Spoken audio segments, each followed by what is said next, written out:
Les enseignants contractuels en colère ce mardi 1er mars 2022. Une dizaine parmi eux a manifesté ce matin au ministère de l'enseignement préuniversitaire et de l'alphabétisation. Ces enseignants exigent leur intégration à la fonction publique sans concours. Comment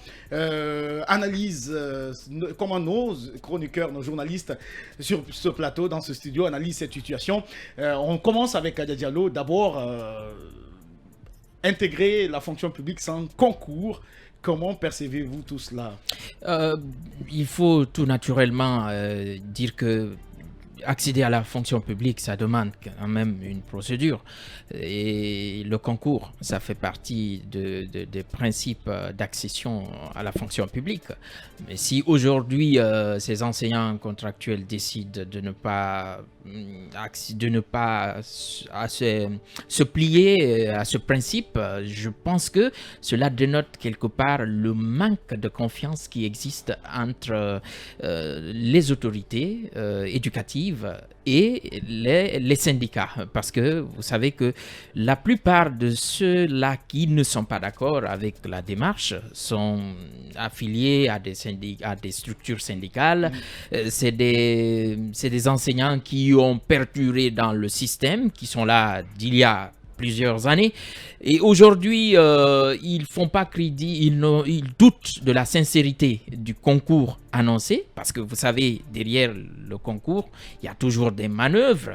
Aucun système, aucun mécanisme ne garantit la fiabilité du concours. Donc, s'ils ne sont pas d'accord aujourd'hui, il faut les comprendre. Donc, c'est aux autorités de leur faire comprendre qu'on ne peut pas recruter quelqu'un à la fonction publique sans qu'il n'y ait de préalables. Ces préalables-là, le concours fait partie de ces préalables. Donc, moi, je cautionne qu'il y ait concours, mais derrière, qu'il y ait des mécanismes qui rassurent que ces enseignants contractuels, oui, parce qu'ils ont passé, en tout cas, ils ont passé combien d'années? Plusieurs années en train de travailler au compte de la fonction publique. C'est pas parce qu'ils sont médiocres. La fonction publique, non, c'est au compte c'est des contractuels de toutes les façons. Ils sont au compte de la fonction publique parce qu'ils sont rémunérés.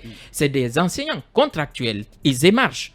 Et l'argent là, on fait une ponction à partir du budget de la fonction publique. Alors Emmanuel, est-ce que cette revendication finalement ne remet pas en cause l'efficacité même de ces enseignants contractuels?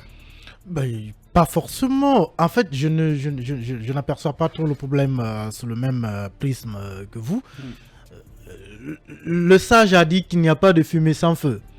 Et je crois qu'il ne faut pas voir cette revendication des enseignants sans tenir compte d'un certain nombre d'éléments qui, à mon avis, sont en réalité les causes qui sont en train de produire les effets. Mais cela ne devrait quand même pas les amener, Emmanuel, à exiger l'absence du concours pour leur intégration à la fonction publique. J'en viens. Une chose. J'ai du mal à comprendre ce que tu veux dire, Emmanuel. Oui, tu vas comprendre quand je vais parler. On va le suivre. Deux choses ont été faites qui ont conduit aujourd'hui à cette manifestation pratiquement. La première chose, lorsque le ministre de la fonction publique a entrepris le nettoyage, le toilettage du fichier de la fonction publique, sans préparer les relèves et pousser des milliers de fonctionnaires à la retraite, évidemment, il a mis le secteur éducatif dans une situation où des enseignants en situation de classe sont partis alors qu'il n'y avait personne pour les remplacer. La mesure de ces cours qu'on a trouvé derrière était de dire, ok, on donne de la place aux enseignants contractuels qui sont là. On demande à des structures syndicales et aux représentants décentralisés du ministère de l'enseignement, déconcentrés du ministère de l'enseignement préuniversitaire, de remonter des listes d'enseignants en situation de classe, d'enseignants contractuels. Ces listes ont été remontées. Un certain nombre d'enseignants ont été cités, comme quoi ils seront pris pour remplacer les fonctionnaires qui sont partis à la retraite. Dedans, d'autres ne se retrouvent pas. Aujourd'hui, ils sont en train de manifester justement parce qu'ils ne se retrouvent pas dans ces premières listes. Ceux-là dont les noms figurent sur ces listes n'ont pas fait de concours. Pourquoi ceux qui revendiquent aujourd'hui devaient faire un concours? Parce que je pense des enseignants ne peuvent pas se lever comme ça bêtement pour dire nous voulons intégrer la fonction publique sans passer de concours. Vous êtes sûr qu'il y a eu une liste préalablement déposée Parce que- et il y a- que ces on candidats...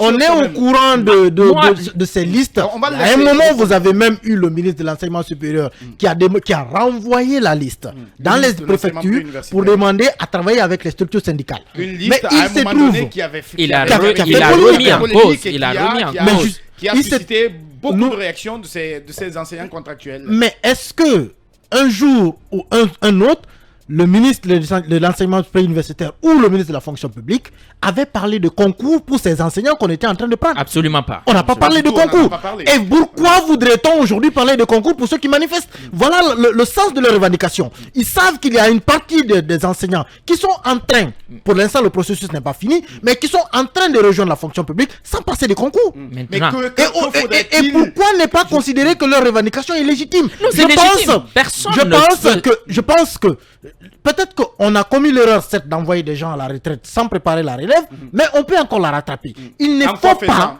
il en quoi ne faisant, faut pas, Emmanuel, justement, comment peut-on ces rattraper listes, cette erreur-là? ces listes qu'on est en train de préparer, il faut arrêter. Il ne faut pas prendre un seul enseignant sans qu'il ne passe le concours. Donc, un seul enseignant sans qu'il ne fasse le concours, ça donne toute la légitimité à d'autres enseignants de dire nous allons entrer, mais nous ne voulons pas de concours. Ouais, parce que j'ai appris ce matin également sur nos antennes à la rédaction qu'il y a eu également des manifestations du côté de Macienta. Comme le dit Emmanuel, quelle autre solution faut-il Je pour pense ne pas qu'on le qu'on- syndrome, qu'on se le retrouve dans syndrome cette manifestation, le syndrome va se perpétuer dans le pays parce que ça c'est des Surtout petits, que de ce c'est côté des petits de la problèmes, Guinée forestière, il y a c'est pas des- eu ce cours sont à des nos petits apprenants. problèmes qui vont se greffer à d'autres.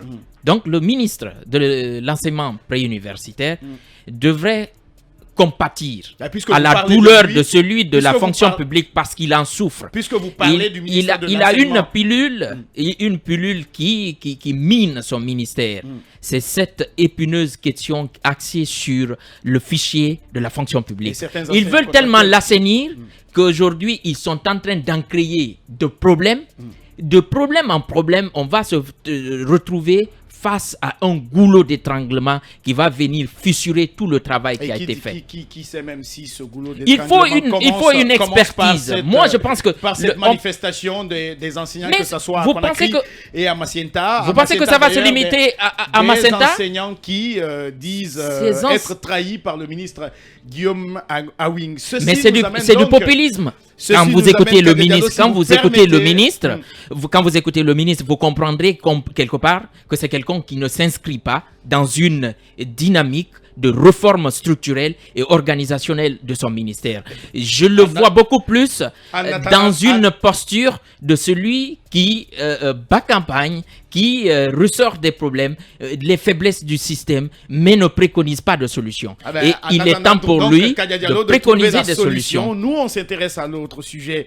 À la une politique, je le disais tantôt, un chronogramme